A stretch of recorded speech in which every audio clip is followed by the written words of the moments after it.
We're now going to talk about the 4 types of statistical graphs that we're going to look at in this course. So the first one is called a histogram. And the histogram, again, is just a formal way in statistics as referring to a bar graph. So bars are going to represent the frequency, what we actually counted up, okay, of our observed values, which is the horizontal axis. So a bar is constructed above each observed value indicating the frequency. Vertical scale must start at 0. You may need a break there, but again, that's really important. That's something that we look at. Horizontal scale does not have to have a true 0. That's, again, where you're going to list your classes. E is going to label both scales of the graph and the title. So again, your labels need to be there. F, bars always touch and are the same width and are centered over the observed value. So this is where, again, you've got to be careful. Some people misread this, and this is where sometimes it does it incorrectly in my math lab. If your class width is 1, your bar is labeled by each member, which is what we're going to do first. But when we have a class that has a group and it has a width, we're going to have to label it with that full piece. Okay, so a histogram is going to use the full class as a label. Next, we're going to deal with a different type of graph, the frequency polygon, and that's going to deal with the class marks as their labels. Going to create this from this example. Okay, we have heights in inches and numbers of males. So this is a class width of 1, just so we're clear, because there's no grouping in what we're talking about. So what I call is this is kind of like a special case, because in this case, again, we always start at 0 for the vertical axis, and that's my frequency. On my horizontal axis is always my class.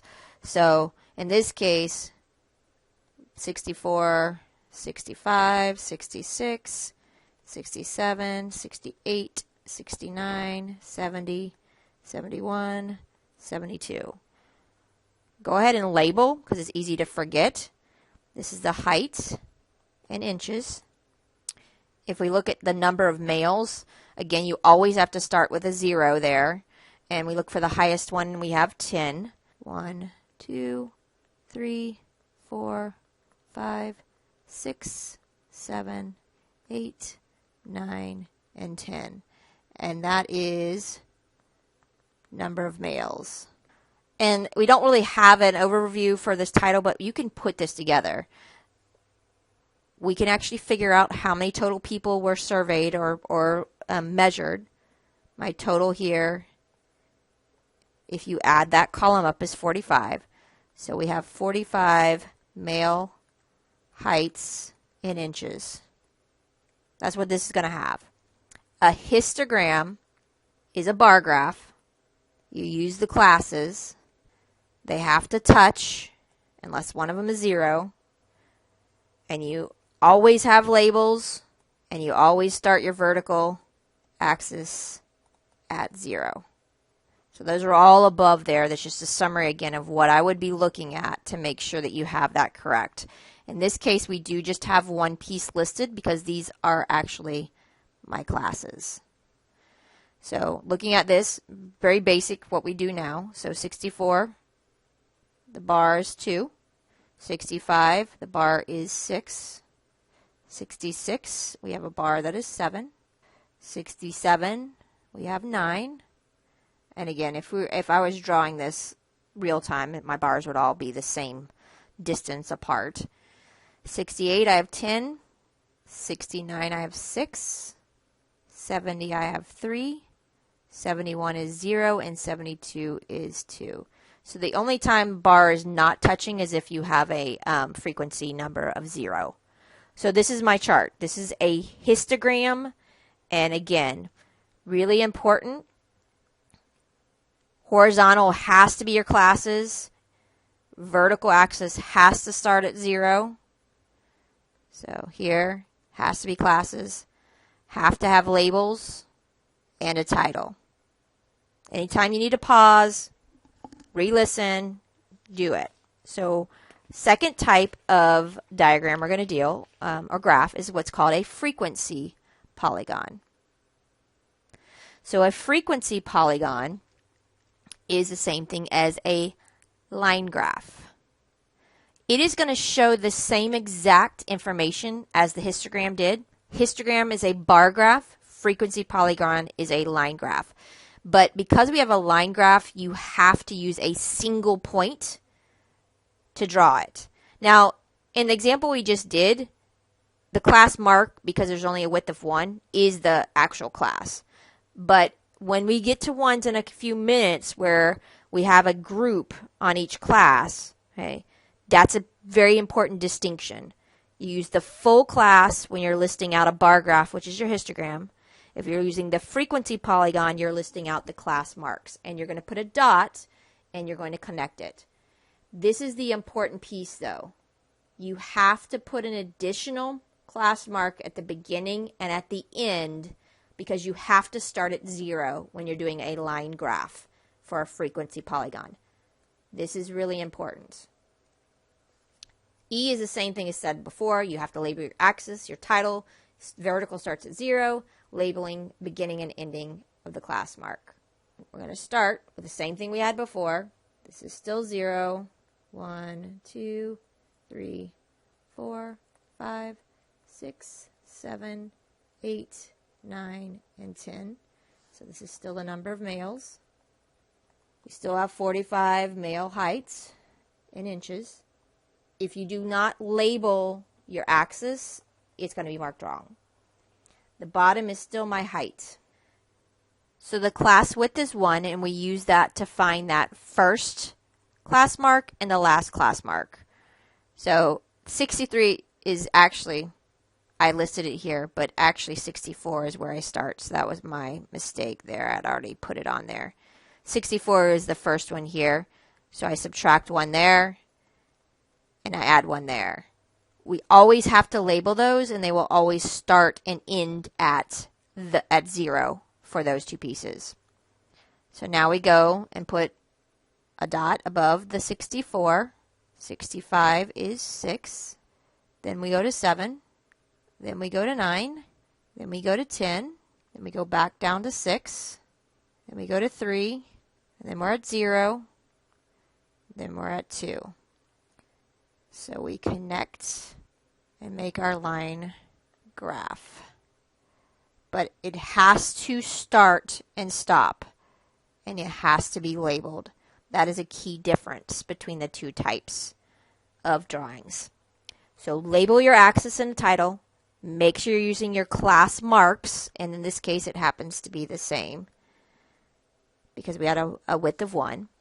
Add the beginning and ending labels on the horizontal, and always start your vertical axis at 0. So number 3 is our stem and leaf display. And so when we're doing a stem and leaf, we're going to deal with a really basic one. The stem is going to be on the left. The leaf is going to be on the right. And it's always good to put an example so people know what your stem and leaf is, because that 56 could be a 5.6 if you're using the decimal place as the leaf. Right now we're going to generally use the stem as being the tens unit and the leaves being the ones unit, but it's not always the case. So there's no rules on how many digits are in the stem. Okay. We do list the stems in ascending order. So we lift the stems on the left-hand side in ascending order. You need a key to represent our stem and leaf, so always put one example on there. You need a title and an example. This will give you the same visual as your bar graph, but it's going sideways. So let's just do an example. I think that helps explain a lot of these. So we have 20 guests at the Outdoor Bed and Breakfast, and so we're doing the age. So the age of 20 guests at the Mount Dora Bed and Breakfast. So my example I'm going to put on the very top of my chart. So I have the number 1, 2, and that represents 12. So everybody knows what I'm dealing with. So when we're doing a stem and leaf, you need to look through your data set, which is here, and look for the biggest and the smallest that's listed in here. So when I look across My largest value should be 72. And my smallest value should be 27. That tells me how I'm going to do my stems. So I need a 2, and you can't skip one. Once you start, you need to list them all. So we started with a 2 for 27, and we ended there with a 72. Again, you can cross them out as you use them, which is what I'm going to do. So 27, you leave a space. Okay, look again any further for another 20, and we should see a 28, and then we should see a 29. I'm done with my 20s. So now I go to my 30s. I have a 31. I have a 32, and I have a 39. Now this is going to probably take you a little bit longer in organizing this. The 4s, we should see that we have a 43, 44, 44, and 45. That's really important that you include the 4 twice. So 43 is gone, 44 is gone, 44 is gone, 45, 47. In the 50s, I have a 50, I have a 56, I have a 58, and I have a 59. And my 60s, I have a 60, 62, and 68. And 70s, I have a 71 and 72. So you need spaces in between them, you need a title, and you need an example. That's a stem and leaf plot. So last example of the types of charts is going to be a pie chart or a circle graph.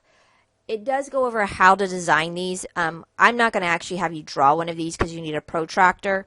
I will ask you to interpret from a drawing what you have. So the pie chart looks at it a little differently. It looks at percentages. It looks at it as a whole. Okay. You do need still a title that describes the information. So reading example 5, sample of 600 people, that's important. Asked which one of the automobile accessories they would most prefer to have on a family road trip. The following circle graph shows the percentages of the ones that responded. So, first one says, okay, or over here, how many of them preferred the GPS? Well, the GPS here says 29%. So we're going to take 29%, multiply by a 600 in our calculator. That gives us 174. DVD player is the 27%. So again, we're going to multiply by 0.27 times the 600. Gives me 162 respondents.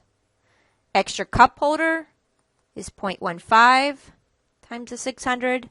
And again, you're just putting this in your calculator to get the answer. Roof rack, 0.08 times 600. My husband would say, if you can't fit it in the car, we're not taking it. So that's where you're going to see that probably lessen a little bit. That should be 48. And the other is 21% times the 600, which is 126. If I wanted to check this, I would add it up. It gives me 600. But normally on a test question or a quiz question, they're not going to ask you for all of them. They're going to ask you for one specific one.